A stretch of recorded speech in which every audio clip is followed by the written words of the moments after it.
네, 오늘 성령님과의 사귐 시리즈 10번째, 오늘로 성령님과의 이 사귐 시리즈를 마무리를 하려고 합니다. 로마서 5장 3절에서 5절 본문으로 성령님과 시련이라는 제목으로 하나님의 말씀 나누겠습니다. 성령님께서 우리의 시련 가운데, 성도의 시련 가운데 어떤 역사를 행하시는지 우리가 함께 살펴보려고 합니다. 먼저 우리 성도에게 주시는 시련의 목적이 무엇인가? 여러분, 시련은 생각만 해도 달갑지는 않지 않습니까? 고통스러운 것이죠. 그러니까 피하고 싶습니다. 그런데 성도에게 시련은 불가피한 것입니다. 꼭 받아야 됩니다. 그것이 하나님의 뜻이기 때문입니다. 시련의 목적은 제가 크게 두 가지로 이제 설명을 드리기를 원하는데, 먼저 한 가지는 구별하는 것입니다.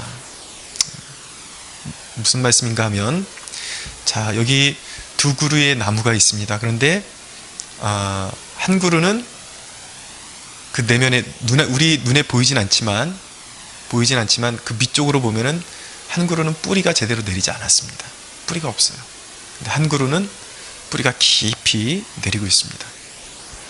근데 육안으로 봐서는 둘이 거의 차이가 없어 보여요. 그런데 이것이 진짜 뿌리를 내린 나무인지 뿌리가 없는 나무인지 어떻게 구별을 할 수가 있냐면, 폭풍이 한번 닥쳐오면 금방 표시가 납니다.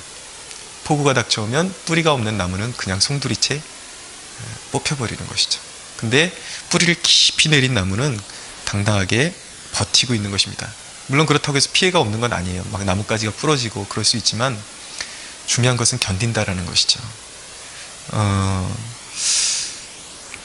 이와 같이 하나님께서 성도들에게 시련을 주시는데, 그 시련의 목적은 무엇이냐면,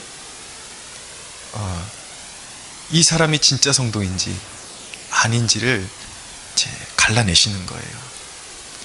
근데 여러분, 평상시에는 그 사람들이 헌신하는 모습으로는 잘 구별이 안 됩니다. 뿌리가 없이도 열심히 섬길 수 있어요. 그런데 환란이 다가오면 딱 뿌리가 드러나게 되어 있죠. 근데 우리가 염려할 필요가 없는 것은 무엇이냐면, 우리가 예수 안에 있기만 하면 뿌리를 내리는 것은 내 의지로 되는 것이 아니에요.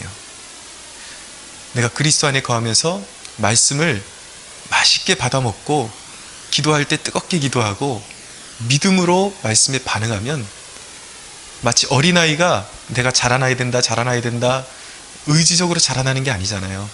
그냥 부모가 주는 거 잘 받아먹고 잠자고 일어나면 아이가 쑥쑥 크는 것입니다. 성도가 딱 그런 거예요. 믿음도 내가 자라나야지 말로만 100번, 10,000번 구호를 외쳐도 자라나지 않습니다. 주님을 믿고 말씀을 아멘으로 화답하고 기도할 때 뜨겁게 기도하고 믿음으로 하나님께 반응하면 저절로 그 뿌리가 자라나게 되어 있는 거예요. 그래서 진실한 성도는 반드시 견고하게 뿌리를 내릴 수밖에 없는 것입니다. 자동적이에요, 그것은. 그렇기 때문에 오히려 시련이라는 것은 하나님이 몰라서 그것을 테스트하시는 것이 아니라, 하나님께서 진실한 성도가 역경을 이겨낼 때에 하나님께서 영광을 받으세요. 그래서 영광 받으시기 위해서, 그리고 그 사람에게, 그 시련을 견뎌낸 진짜 성도에게 존귀함을 더하시기 위해서 시련을 일부러 허락하시는 것입니다. 하나님께서 욥의 뿌리를 아셨어요. 욥이라는 사람이 성경에 보면 가장 혹독한 고난을 받은 사람 가운데 한 사람이거든요. 온몸에 욕창이 나고 자식들 다 죽고 집안이 풍지박산이 나고 가축들 다 빼앗기고 죽임당하고 하루아침에 그렇게 망한 사람이라고요. 근데 그것이 하나님께서 허락하셨어요. 사탄이 그렇게 시험을 했는데 하나님께서 허락하셨어요. 그 시험을. 왜일까요? 욥의 뿌리를 이미 아셨어요. 욥에게 시험을 주시기 전에 하나님께서 이미 욥이 승리할 것을 확신하셨어요. 그래서 한번 사탄에게 건드려봐. 내가 자신하건대 욥은 넘어질 사람이 아니야. 하나님이 믿고 허락하신 것이죠. 그래서 욥이 끝내 승리했을 때 그 욥의 승리를 통해서 누가 영광을 받으셨냐면 하나님이 영광 받으시는 것입니다. 그리고 욥에게 존귀함을 더하시는 것이죠. 그리고 사탄을 부끄럽게 하시는 거예요. 시험했던. 가끔 그런 소식을 듣습니다. 성도들 가운데 사업이 기울어지고 나서 갑자기 교회를 떠나갔다든가, 우리 세속 역사에 보면 전쟁을 통해서 교회 안에 있는 사람들이 많이 밖으로 떠나가고 믿음을 잃어버리고, 또 세상이 부유해지고 세속화가 가속되면서 믿음을 점점 잃어버리고 교회를 많은 사람들이 떠나가고 있다는 소식을 듣습니다. 근데 여러분, 거기에는 부정적인 면만 있는 것은 결코 아닙니다. 왜냐하면 하나님께서 교회를 흔들어 보시는 거예요. 사실 많은 사람들이 교회 안에 있는 것 같지만 하나님께서 교회를 흔들어 보실 때에 유혹을 허락하시고 또는 박해를 허락하셔서 교회를 흔들어 보셨을 때에 거기서 떨어져 나가는 사람들이 있어요. 가짜를 갈라내시는 것이죠. 알곡과 가라지를 걸러내시는 것입니다. 그래서 교회를 정화시키시는 거예요. 이게 지극히 성경적인 이유는 무엇이냐면, 예수님은 분명히 말씀하셨습니다. 좁은 길로 들어가는 사람은 지극히 적다고 말씀하셨어요. 그래서 진짜 구원받는 사람이 지극히 적을 것이라고 말씀하신 것입니다. 그런데 여러분, 감사하게도 진짜라면 환난 날에 더욱더 강해지게 되어 있습니다. 저와 여러분들이 이 믿음을 소유한 믿음의 백성인 줄로 믿음으로 확증할 수 있게 되기를 바랍니다. 자, 첫 번째 실현의 목적은 구별이었습니다. 두 번째 목적은 훈련입니다. 훈련이 꼭 필요합니다. 하나님이 사람을 택하시고 사용하실 때 나타나는 패턴이 있습니다. 꼭 하나님께서는 그 패턴대로 움직여주세요. 근데 하나님의 속성 중에 하나가 예측 못하시는 전능하신 분이신데, 하나님께서 이 부분만큼은 어떤 패턴이라는 것을 성경에서 보여주고 있어요. 왜일까요?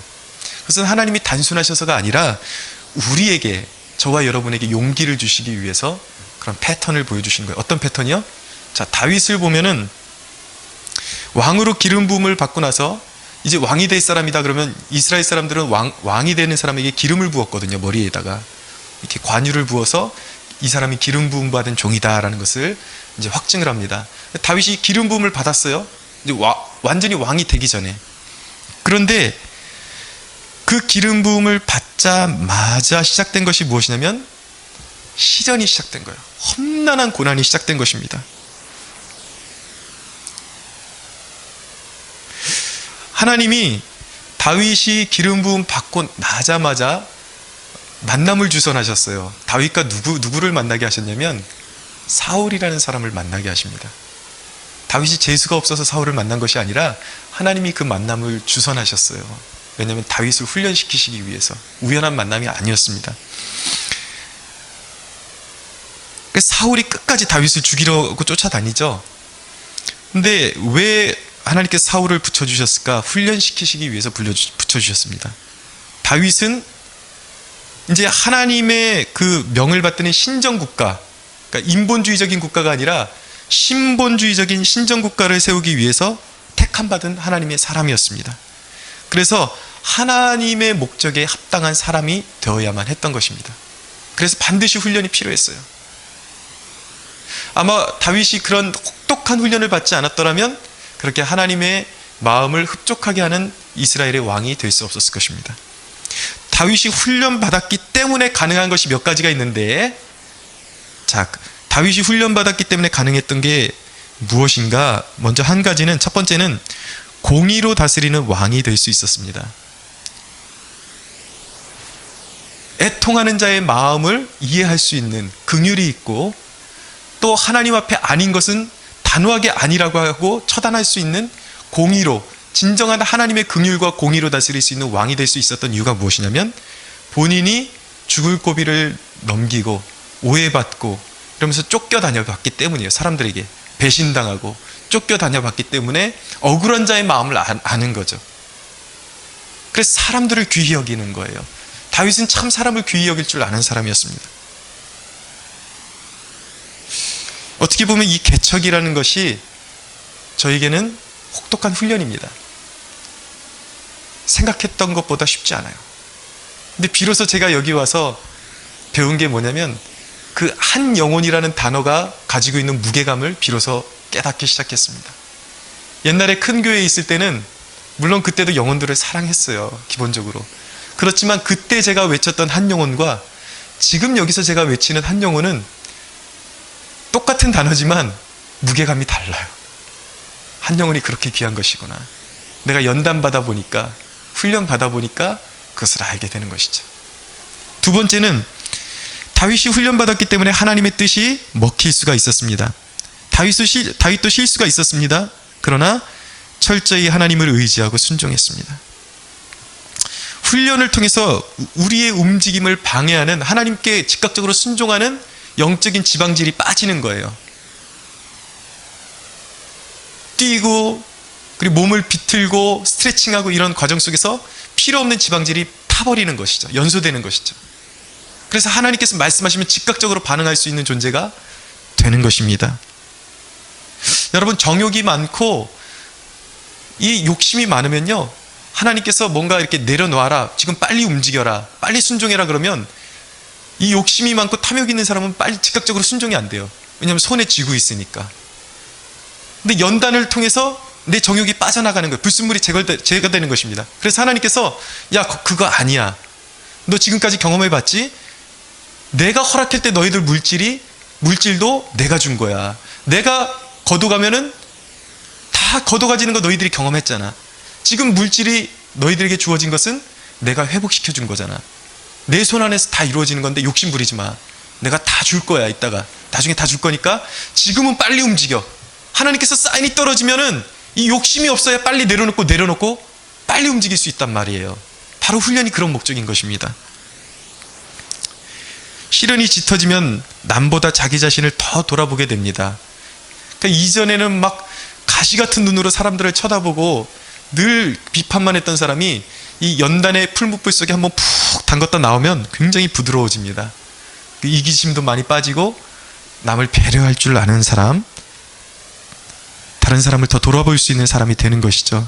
그래서 하나님의 뜻이 신속하게 그를 통해서 관철되는 것입니다. 그것이 훈련의 목적이에요. 세 번째, 다윗이 훈련받았기 때문에 가능했던 것은 전쟁을 능숙하게 치를 수 있게 되었습니다. 물론 다윗은 용맹한 사람이었어요. 먼저 양을 지킬 때 사자도 막대기로 쳐서 죽여보고 곰도 곰도 이렇게 쫓아내고 죽이고, 그러면서 양을 목숨 걸고 지켰던 용맹한 사람이었거든요. 골리앗도 처음 그렇게 전장에 나가서 단번에 그냥 물맷돌을 던져서 골리앗을 쓰러뜨렸던 사람이었습니다. 근데 그것이 완전히 전쟁에 능숙한 것이라고는 말할 수 없는 거예요. 한 번 승리했던 것은 그것이 그 사람이 능숙한 어떤 전문가가 되었다라는 것을 보상해 주지는 않습니다. 이스라엘 국가의 기반을 든든하게 위해서는 전쟁에 능숙한 사람이 되어야 되는데, 이 훈련을 통해서 다윗이 전쟁에 능숙한 사람이 됩니다. 그래서 하나님께서 다윗이 가는 곳마다 이기게 하셨더라라고 그렇게 성경이 기록하고 있습니다. 여러분, 훈련 받는 만큼 강해지게 되어 있는 것입니다. 그래서 고난이 우리에게 참 유익해요. 시련이 우리를 그렇게 강하게 만들어주는 것입니다. 할렐루야. 여러분, 하나님의 사람들이 과연 이 어느 만큼 고난을 받았을까? 진짜 역사 가운데 하나님이 가장 훌륭하게 사용하셨던 하나님의 사람들이 어떤 고난을 받았는가? 여러분, 사도 바울 하면 그냥 말만 하면 귀신이 떠나가고 막 거의 뭐 전능의 지경에 있는 그런 위대한 사도 같죠. 고린도후서 1장 8절에 보면 사도 바울이 이렇게 고백합니다. 형제들아, 우리가 아시아에서 당한 환난을 너희가 모르기를 원하지 아니하노니 힘에 겹도록 심한 고난을 당하여 살 소망까지 끊어지고 우리는 우리 자신이 사형 선고를 받은 줄 알았으니 이는 우리로 자기를 의지하지 말고 오직 죽은 자를 다시 살리시는 하나님만 의지하게 하심이라 라고 말씀하고 있어요. 하나님이 깊이 사용하시고 하나님이 더 사용하기를 원하시는 사람일수록 고난의 강도는 커지게 되어 있습니다. 예수님을 보세요. 예수님은 제자들을 어영부영 길러내지 않으셨습니다. 꼭 뭔가 이렇게 오병이어 사건 같은 큰 사역을 마무리하고 나면 반드시 주님은 제자들을 풍랑 속으로 밀어 넣으셨어요. 왜일까요? 훈련시키시기 위해서. 파도에 굴복하는 겁쟁이가 아니라 파도를 정복하는 선장으로 만들기 위해서 제자들을 폭풍 속으로 밀어 넣으시는 분이 바로 예수님이십니다. 강해지는 거예요. 네 번째입니다. 다윗은 훈련을 통해서 가장 이상적인 참모진을 옆에 둘 수가 있었습니다. 여러분, 다윗이 만약에 이런 연단을 겪지 않고 그냥 바로 이스라엘 국가의 사울에서 하나님께서 사울을 패하시고 다윗으로 왕만 바뀌었다면 이런 이상적인 팀이 만들어질 수가 없었을 거예요. 왜냐하면 사울을 떠받들던 사람들이었고 다윗하고 그런 유대 관계가 없는 사람들하고 팀워크를 이뤘을 때에 다윗이 왕으로 등극했을 때에 그런 강력한 국가를 만들 수가 없었던 것입니다. 그런데 다윗과 함께 했던 다윗의 참모진들은 다 어떤 사람이냐면 다윗이 죽을 고비를 넘기면서 도망 다닐 때 함께 도망 다녔던 사람들이에요. 죽을 고비를 같이 넘겼던 사람들입니다. 압살롬의 반역 때에도 목숨 걸고 다윗을 도왔던 사람들, 그런 사람들이 제사장이 되고 참모가 되고 그리고 군대 대장이 되고 이렇게 해서 모사가 되고, 이러니까 팀워크가 끈끈한 거예요. 아무도 넘볼 수 없는 왕국을, 그런 든든한 왕국을 세울 수 있게 된 것입니다. 그래서 이 너무나도 끈끈한 그 죽을 고비를 함께 넘겼으니까 얼마나 끈끈했겠어요. 그러니까 다윗을 너무 속속들이 알죠. 그의 약점도 알고, 그렇지만 다윗의 기본적인 인간미와 얼마나 그 부하들을 지극으로 그렇게 잘 긍휼히 여기는 사람인지 다 아는 거죠. 그러니까 어느 정도의 충성심을 발휘했냐면 다윗이 한때는 이 베들레헴이 블레셋 사람들에게 이제 점령당한 그런 시즌이 있었는데, 그때 그 베들레헴에 있는 우물이, 베들레헴 안에 있는 우물에서 난 물이 다윗이 너무 먹고 싶었던 거예요. 첩산 중에 그 블레셋 사람들의 그런 그 견고한 진을 뚫고 다윗의 세 용사가 자기네 목숨을 걸고 뚫고 들어가서 그 우물물을 퍼오는 것입니다. 왜냐하면 다윗에게 대접하기 위해서, 다윗에게 주기 위해서. 그만큼 충성된 사람들이었다라는 거예요. 여러분, 시련이 우리에게 주는 유익은 무엇이냐면, 시련이 여러분에게 값진 우정을 깨닫게 해줄 것입니다. 시련을 당할 때에 여러분들의 평생에 함께할 수 있는 중보자가 누구인지 비로소 깨닫게 되는 것입니다.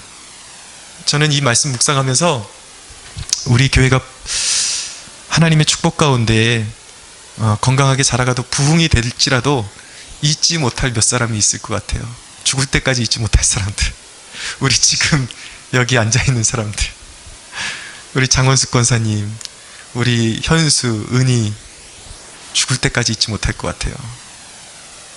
왜냐하면 그렇잖아요. 다들 여기 와가지고 교회 사이즈 보고 놀라서 나가고, 사람 몇 명 없는 거 보고 화들짝 놀라서 나가고, 여기 이런 조건 속에서 이 교회에 정착하고 뿌리를 내리고 여기서 헌신할 수 있다는 것은, 그건 진국이라는, 그건 뭐 물어볼 필요가 없는 거예요. 그것은. 현수 형제가 그런 말을 하더라고요. 언젠가 떡볶이 먹으면서 목사님 할 말이 있어요 그러더라고요. 뭐라고 얘기하냐면, 나중에 교회 부흥회도 사모님이랑 목사님이랑 은이랑 자기 넷만 비밀 모임을 매번 가졌으면 좋겠대요. 그때 여러분들이 껴들어야죠. 이제 너무 꿈이 소박하더라고. 야, 내가 그 꿈을 내가 못 지켜주겠냐. 얼마나 고맙고 감사한데 어떻게 지금 여기 있는 사람들을 제가 잊을 수가 있겠습니까? 영원히 잊지 못할 것입니다. 훈련 받았기 때문에 그런 일들이 가능한 것입니다. 여러분, 우리의 시련이 탐탁지 않고 힘이 들고 견디기 힘들지만, 그것을 우리가 주님이 주시는 선물로 잘 받아들이고 소화해내면 우리의 삶 가운데 이런 놀라운 성장과 축복이 함께할 줄로 믿습니다. 그러면 시련 가운데 과연 성령님이 성도 안에서 무엇을 하시냐는 말이에요. 오늘 중요한 게 그거예요. 그런 시련 가운데, 혹독한 시련 가운데 성령님이 무엇을 하시는가? 첫째는 붙들어 주신다라는 것입니다. 지금 이 주제가 모두 구원의 확신과 바로 밀접하게 연관되는 내용입니다. 여러분, 구원받은 자는 하나님이 끝까지 보존하십니다. 영원토록 보존하십니다. 믿으시죠? 예, 그것을 견인이라고 합니다. 이렇게 견인차 끌어간다 그러잖아요. 그러니까 구원은 우리의 힘으로 하는 것이 아니에요. 하나님이 이렇게 꿰고 끌어가시는 거예요. 그래서 우리를 보존하시고 성화시켜 가십니다. 성화라는 것은 무엇이냐면 하나님의 형상을 닮은 거룩한 백성이 되어간다라는 뜻이에요. 그런데 보존하시는 것은 하나님께서 일방적으로 이제 이끌어 가시는데, 성화는 조금 개념이 달라요.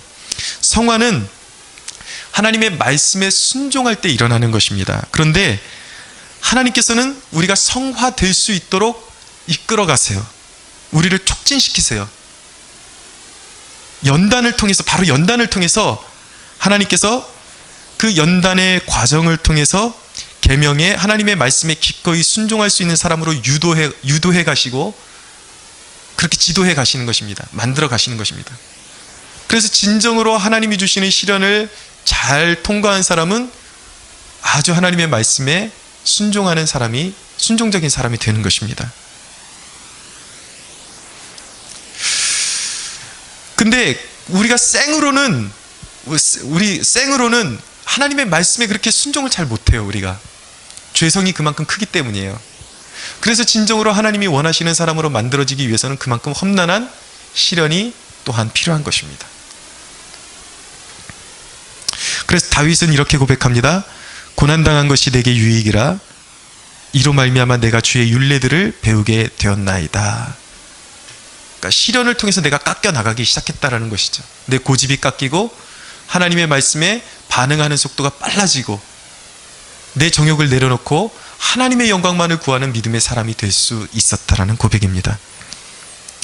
여러분, 그리스도인이 시련 가운데 망하지 않는다는 사실을 어떻게 확신할 수가 있습니까? 그것은 내 안에 성령님이 계시다라는 것이, 내 안에 성령님이 계시다라는 그 믿음이 내가 결코 망하지 않을 사람이라는 것을 증명해 주는 것입니다.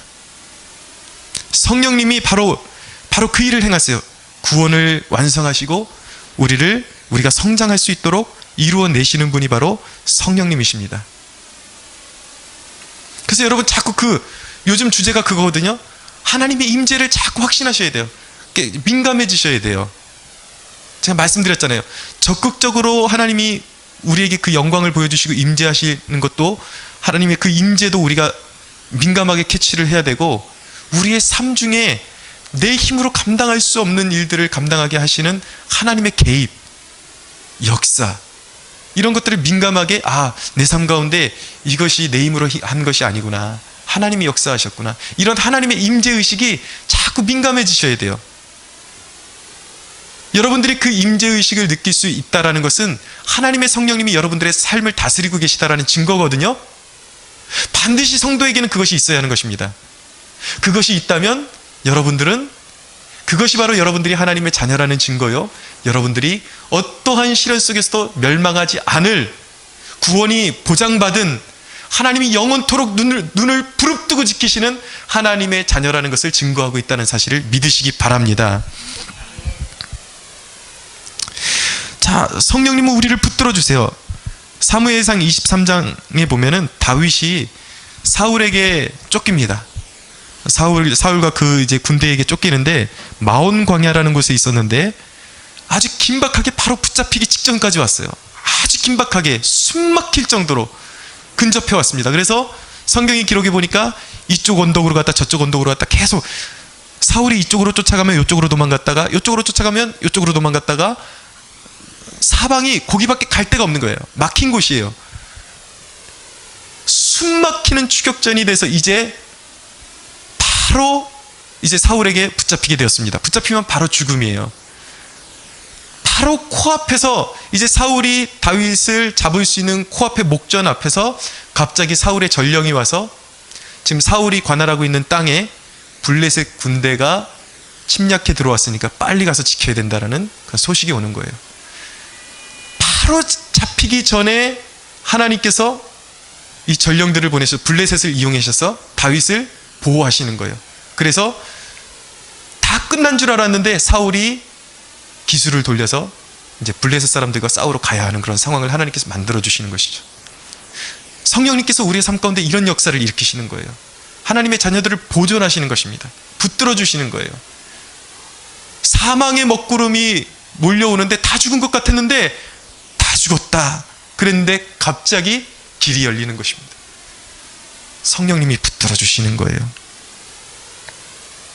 열왕기상 17장에 보면 사르밧 과부가 나옵니다. 이제 사르밧 과부가 기근이 심해가지고 다 이제 음식이 떨어졌어요. 가루 조금하고 기름 조금 남았는데 그거 가지고 이제 음식을 만들어 먹고 아들과 함께 자살하려고 준비하고 있었습니다. 근데 하나님께서 엘리야를 사르밧 과부에게 보냅니다. 그래서 이 엘리야에게 순종하게 만드시죠. 그래서 이 가루 조금하고 기름 조금밖에 없지만 하나님의 말씀에 그 엘리야의 그 권유에 순종해서 그것으로 자기 아들하고 자기가 먼저 먹는 것이 아니라 그 없는 것으로 먼저 하나님의 종을 먼저 대접하는 거예요. 하나님의 사람의 말씀대로 순종하는 것이죠. 그래서 먼저 엘리야를 대접하고 나니까 어떤 일이 벌어지냐면 이 통에 있는 가루와 기름이 기근이 끝날 때까지 떨어지지 않는 기적이 일어나는 것입니다. 하나님이 붙들어 주시는 것이죠. 근데 아무한테나 그런 역사가 일어나는 것이 아니에요. 예수님께서 그렇게 말씀하셨어요. 예수님께서 뭐라고 말씀하셨냐면 이렇게 말씀하십니다. 엘리야가 그중 한 사람에게도 보내심을 받지 않고 오직 시돈 땅에 있는 사렙다의 한 과부에게 뿐이었으며 라고 기록하고 있어요. 이런 성령님의 붙드심과 하나님의 보호하심을 경험하는 사람은 모든 사람이 아니라 택함 받은 사람에게만 하나님께서 은총을 입혀주셔서 성령님께서 일하게 하시고 성령님께서 붙들어주게 하시는 거예요. 기근의 날에, 영적인 기근의 날에 공급해 주시는 은혜를 허락해 주시는 것입니다. 그게 붙드심이에요. 그래서 여러분, 아무리 우리의 삶 가운데 영적인 기근이 오고 실제적인 물질적인 기근이 와도 하나님의 백성은 망하지 않아요. 죽지 않아요. 하나님이 다 공급하십니다. 그 믿음이 있어야 돼요. 아주 여유롭게 이길 수 있습니다. 그런데 문제는 왜 힘든가? 그건 우리의 믿음 때문에. 어떤 믿음? 아주 안 좋은 믿음 때문이에요. 어떤 믿음인가? 지금 이 상황은 내가 힘들어야 돼. 힘들 수밖에 없는 상황이야. 자기가 힘들어야 된다고 믿기 때문에 힘든 것이지 하나님께서는 그 상황에 성도를 붙들고 계시다라는 거예요. 그러니까 그 믿음을 안 좋은 쪽으로 믿음을 발휘하면 안 되고 하나님을 향해서 믿음을 발휘해야 하는 것입니다.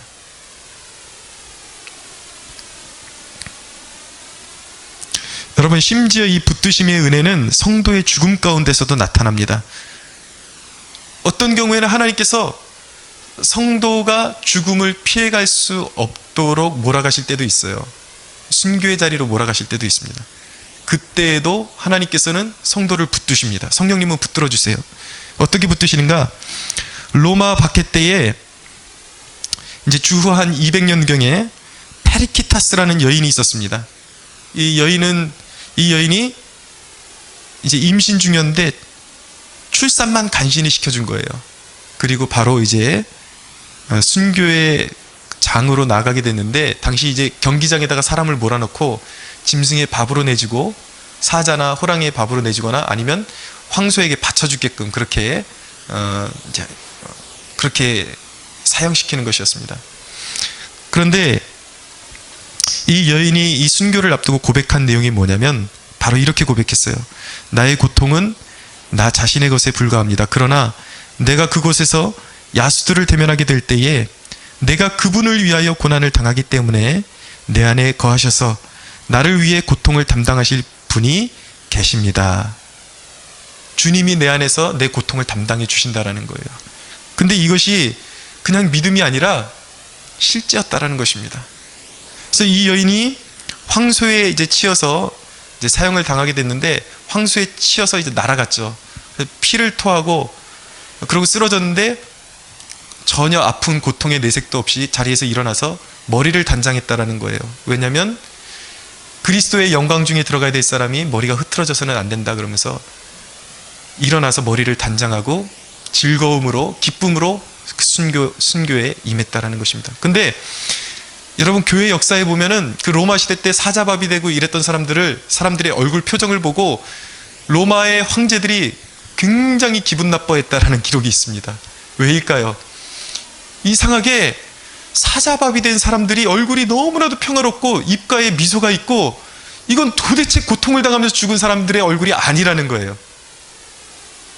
하나님이 지켜주셨다라는 것이죠. 성령님이. 그들의 목숨을 빼앗아갈 수는 있었을지 모르겠지만 기독교인들이 가지고 있는 성령이 주시는 능력, 평안은 아무도 빼앗아갈 수 없었다라는 것입니다. 할렐루야. 여러분, 죽음을 두려워하지 마십시오. 그리스도인에게 죽음은 무한한 영광으로 들어가는 하나의 관문일 뿐인 것입니다. 성령님이 지켜주세요. 두 번째로, 성령님은 시련 가운데 소망을 갖게 하십니다. 여기서 제가 말씀드리는 소망은 내 스스로 갖는 긍정이 아니에요. 내가 지금 힘들어 죽겠는데 긍정적인 마인드를 품어야 된다, 그 정도가 아닌 거예요. 그것이 아니라 지금 내가 마음은 무너지고 있습니다. 그런데 어디선가 이상하게 소망의 빛이 임하는 것입니다. 여러분, 신앙생활 하다 보면 제 말씀을 잘 듣고 경험해 보세요. 나중에 그런 일을 경험해 보실 거예요. 또 이미 경험하신 분들도 있어요. 분명히 다 무너졌어요. 힘들어 죽겠는데 어디선가 이제 망하게 생겼는데 어디선가 괜찮다라는 마음이, 평안이 그렇게 밀려오는 거예요. 이해할 수 없는. 오늘 로마서 본문은 그 소망을 무엇이라고 말하냐면 바로 하나님의 사랑의 부어짐이라고 말씀하고 있습니다.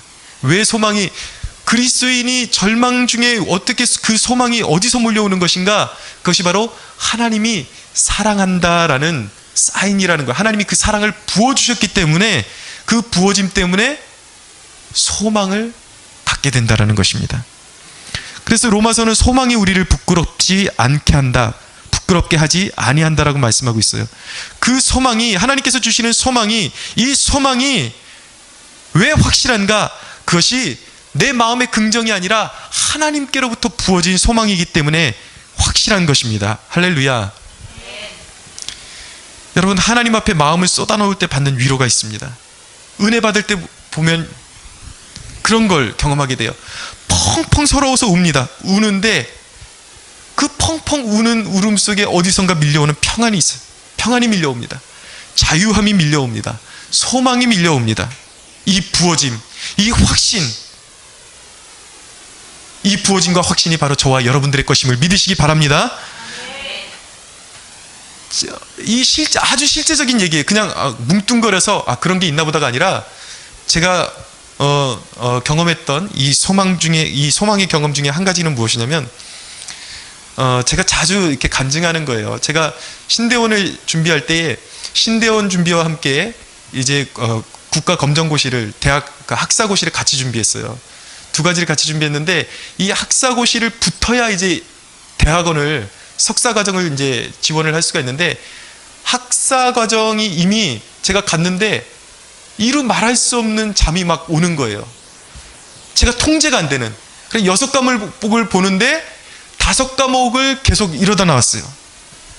근데 그러고 나와서 제가 얼마나 서러웠는지, 하나님을 제가 솔직히 말씀드려서 얼마나 원망하면서 많이 울었는지 몰라요. 하나님, 제가 이 순간을 위해서 2년을 넘게 준비해 왔습니다.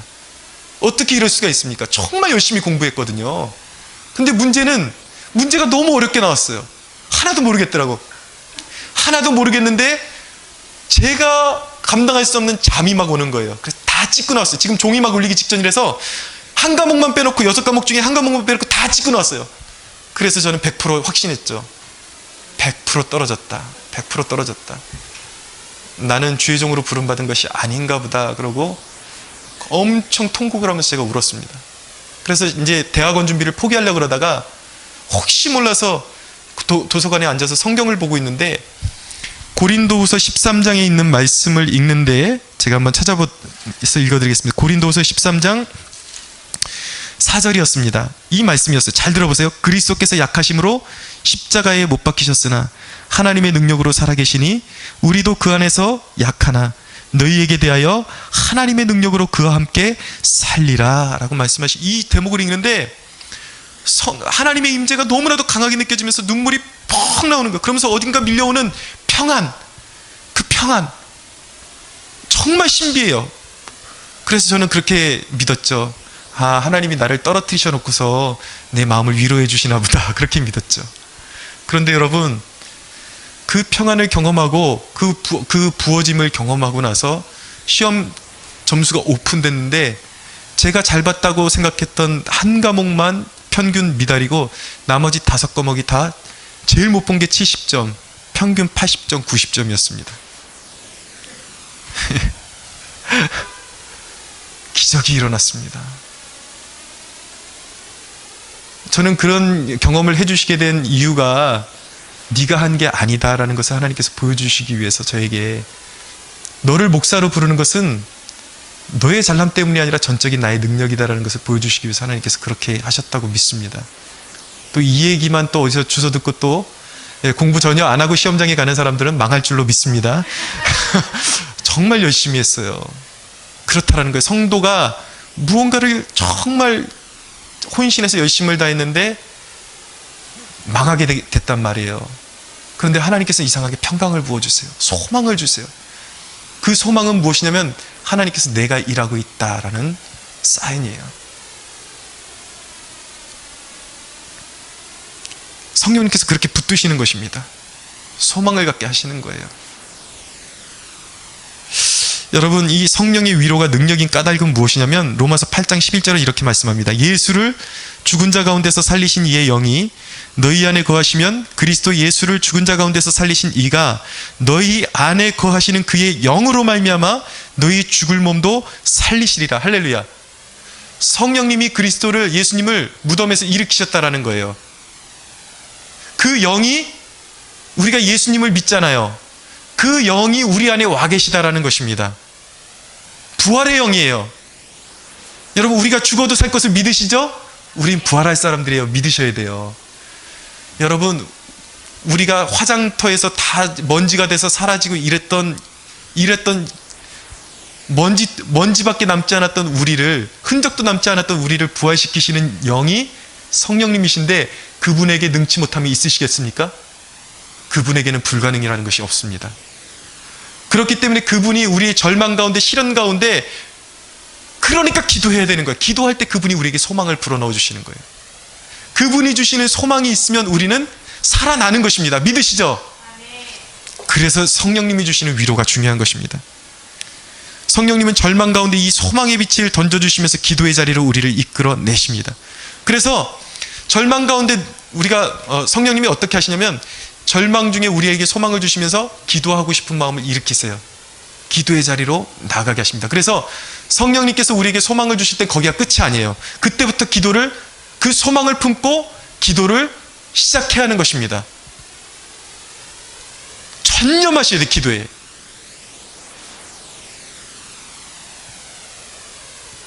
그 기도의 줄을 붙잡고 그 소망의 줄을 붙잡고 기도할 때에 성령님께서 놀라운 기적의 역사를 우리에게 나타내 보여주실 것입니다.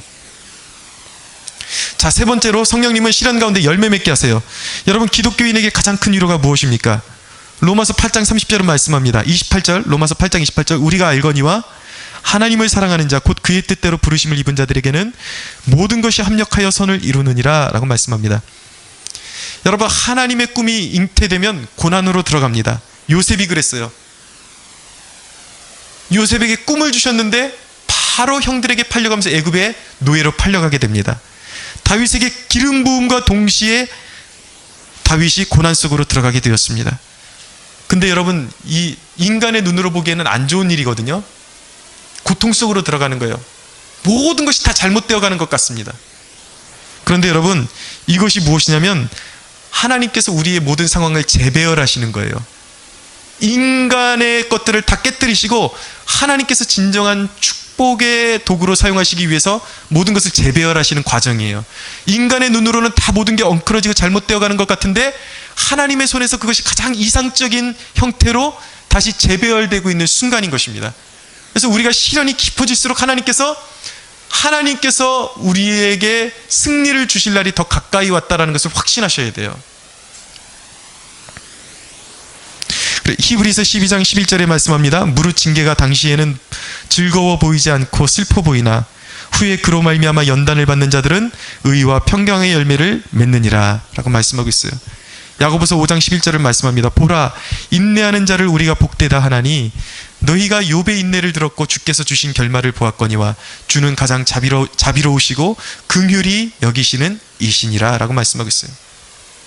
여러분, 욥이 그 고난의 모진 시련을 끝내고 나서 욥의 결말이 무엇이었습니까? 다 잃어버렸던 소유를 2배로 돌려받았습니다. 욥이 받았던 가장 큰 축복 중에 하나는 하나님을 귀로만 들었다가 이제 눈으로 주님을 보게 되었다라는 거예요. 하나님을 더 가까이 알게 되었다라는 것이죠. 여러분, 우리에게 주어지는 가장 큰 축복 중에 하나는 여러분 그 어떤 것이 아니라 하나님을 더 가까이, 하나님을 더 깊이 알게 되는 것이 축복 중에 축복임을 믿으시기 바랍니다. 그래서 욥은 삶이 다 회복되었어요.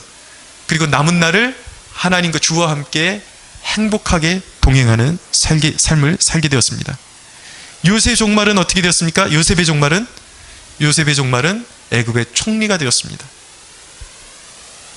한나를 보세요. 아이가 생기지 않아서 마음에 한을 품고 하나님 앞에 눈물로 기도했는데 이스라엘 역사 가운데 가장 위대한 사사인 사무엘이 한나를 통해서 나왔습니다.